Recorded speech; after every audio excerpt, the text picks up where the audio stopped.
Hey everyone, Reaper here again with another video. This time it is Underrated, Undervalued, Part 6. So I have a stack of books here, so let's start going through them. We have Detective Comics number 510, which is the first modern age appearance of the Mad Hatter. Now I put this in this list because this book, it really could go into an affordable video if I haven't put one in already. But the Mad Hatter, for those that collect for Batman, you know, the Mad Hatter getting his first Silver Age appearance, let alone his first true appearance, Silver Age appearance in Detective 230 is an expensive book. Even in low grade, that book is expensive. You would think that, well, in low grade it's not as much. No, it's still real. It sells for like hundreds upon hundreds of dollars. And like I said, with the Batman 49, it's even more.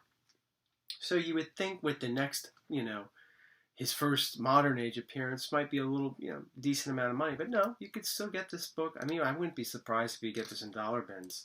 So like I said, I probably should put this in an affordable video if I haven't already. But I do think that, in summation, it is a little underrated. Here's another one I think is a little underrated. Fantastic Four 44, the first appearance of Gorgon. It's just, I don't think it's a book that many people are really as interested in as others around this time. With Fantastic Four 45 and 36, dealing with the Inhumans and Medusa. I think this one, not that this one needs to be like on everyone's must-have list, but if you're looking to hunt down early Fantastic Four books, you could get this fairly cheap, because I do think it is a little underrated, and that's why you get it cheap. Here's another one that's pretty cheap, largely because I think it's a little underrated. We have Avengers 52. This is the first appearance of the Grim Reaper. I think it's a pretty cool cover. It's okay. I mean, it's pretty cool. Not bad. I like yellow covers. The Grim Reaper is the brother of Wonder Man, I believe. So, who knows? Who knows what's going to happen in the TV land or in the cinematic universe when it comes to Wonder Man or the Grim Reaper. But for the moment, I do think the character is not really, comes into the psyche of a lot of people, especially those that are into the movies. So for that reason, a little underrated. Definitely not as expensive as you would think for a Silver Age first appearance. A little bonus here. The Genesis game, and it also came out for Super Nintendo a year later, and I think it was in the arcade a year before this, Captain America and the Avengers. That's when I first learned about the Grim Reaper as one of the boss characters you fight. So, pretty cool. That, Ultron, the Mandarin, Crossbones. This was a great game. I digress. Moving along, well, maybe I don't digress, because the next one is that has Ultron on it. Not the first appearance of Ultron, but I think it's a little underrated. I think it's underrated because it's not really a first appearance, but this has such a great cover. And you could get this book in decent grades. You don't have to get a beater copy to get, to save a few bucks. You can get a nice copy for cheap. Just look at the colors on this and the way Ultron, I mean, this is such a beautifully drawn cover. It's really great. If you're a cover collector, as I know some of you out there watching are, underrated, cheap, get it. I'm going to go to EC now. Not necessarily affordable. I mean, I know I cross that line in these videos, what's affordable, underrated. Sometimes it seems a little blurred. But I do think it's a little underrated. The Vault of Horror number 13.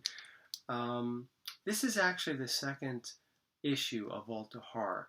Now, I think when it comes, this is my perspective, when it comes to the Vault of Horror, when people think of the early issues, they think of number 12. They think of the covers that were infamous, such as the arm on the subway, the werewolf looking at his hands, and the Christmas cover, and some others. Some of them are early vaults, some are not. Anyway, though, I think this one here, for an early Vault of Horror, is sometimes not thought of. It's forgotten about. I love this cover. This is one of my favorite covers. I mean, I just love the way Johnny Craig, I like the way Johnny Craig draws all the covers. but the way he drew the entrance to the mausoleum, how ornate the moldings are. And I should do a video on EC where they do this often, where somebody's saying or speaking or thinking about some terror or something that's bothering them. And little do they know that terror or something that is potentially harmful to them is coming right behind them.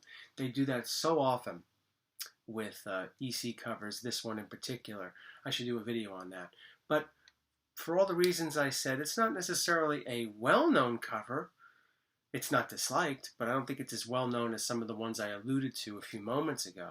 And that's why I think it's a little underrated. It's not a book, though, that you're going to get for $50, even in low grade. You're still going to spend a decent amount on it. Now, here's one. Independent, first appearance, Greed. It's an independent book. Greed, number 6, first appearance of Milk and Cheese. Okay, so why do you think this is underrated? Well, I don't think that Milk and Cheese come anywhere close on the independent level, come anywhere close to being like the Teenage Mutant Ninja Turtles or other characters. I'm not saying that. But I do think that when it comes to the two characters, a lot of people are obsessed with getting, they have their fan base. They're obsessed with getting Milk and Cheese #1 first printing. And the reason why they want that one so much is because there are so many printings to it. And the first printing is kind of hard to track down. You could find it, but it is kind of hard to track down. And I think sometimes people forget about this one along the way. A few more. Here's another EC. The last EC for this video, Tales from the Crypt #21. Again, that whole getting lost in the shuffle thing. When it comes, this is actually technically the numbering system's really jacked when it comes to EC. But this is Tales from the Crypt #21. Tales from the Crypt #2. A lot of collectors tend to go for Tales from the Crypt #20, which is supposed to be the first issue. That's the one that's very expensive. That's the one that's not easy to find. I mean, a lot of them are not hard to find, including this one. But that's the one that's usually very expensive. And they go for that one, and they'll also go for #22, which has the cover's fine, but it's the first time the logo is in the style that most people that are familiar with the Tales from the Crypt logo. That's when it first came out with issue 22. So this one's sandwiched in between, and I think sometimes forgotten about. This is a great issue. It really is one of my favorites.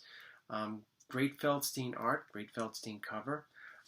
Is it cheap? Probably not. I mean, this is a mid-grade copy. It's probably like a 4.0. I have a 4.0 written down here.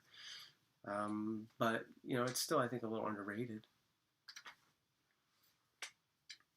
Another independent one. Better than Milk and Cheese. First appearance of Grendel in Kamiko Primer #2.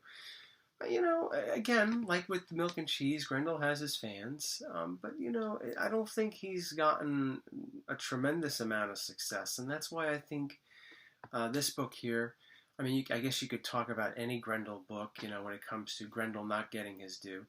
I think there have been multiple Grendel characters, though, people that have become Grendel, but this was the first, and right here. Great book. I love this book. This is a book that I've always wanted, and when I came back to the hobby, I made sure I got this book fairly quickly, and I did, a nice high-grade copy. But I do think that this one's a little overlooked, and underrated. A high-grade copy, though, I think will cost you, I don't know, depends on what high-grade is. Are we talking 9.0? Are we talking 9.8? It all depends drastically, but I think at least at a 9.0, it'll cost you maybe a couple $100, I think. Here's another one that's a little underrated. The character Kazar, or Kazar, whatever way you pronounce him. I mean, I don't know how to pronounce the correct way. I think I mentioned this in another video. I thought Thanos was pronounced Thanos for over 20 years. Well, I guess that's not the correct way. But anyway, here we have the first Silver Age appearance of Kazar. Pretty cool. I think it's a cool concept. I mean, I personally would like to see the Savage Land and Kazar in Marvel Cinematic Universe. We see space, and I like that. We see space with the Guardians of the Galaxy and Captain Marvel, and I understand that's where they're going to continue to stay for several movies, which is great. We're seeing the multiverse with Doctor Strange. But I'd like to see the Savage Land, if somehow they could work that in somewhere. I think that'd be pretty cool. Something different that we haven't seen already. And again, this is another book that's sandwiched between bigger issues. I mean, you know, I think issue 9 gets more attention than this one. And certainly issue 12, rightfully so, gets more attention than this one. And sometimes we forget about 10, but this is a good one. And it's quite affordable, too. You get a nice mid-grade copy, or a little even higher than mid-grade, for a decent price. You know, you're not going to be spending a whole lot of money, but it's pretty cool for an early X-Men, right? And the last one,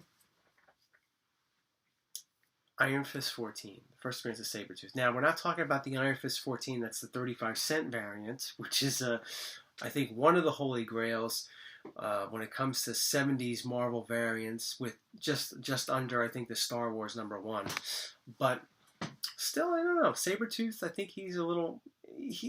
I was going to say he's underrated, but I don't think he's underrated. I got to correct myself on that one. I think his first appearance is a little underrated. Sure, it's, you know, a nice high-grade copy will cost you a few $100s. I mean, the price isn't underrated, right? Not undervalued. But I just think that, you know, with a character like Sabretooth, I would think that he'd be worth, in high grade, and this is a high-grade copy, would be worth a little bit more than that.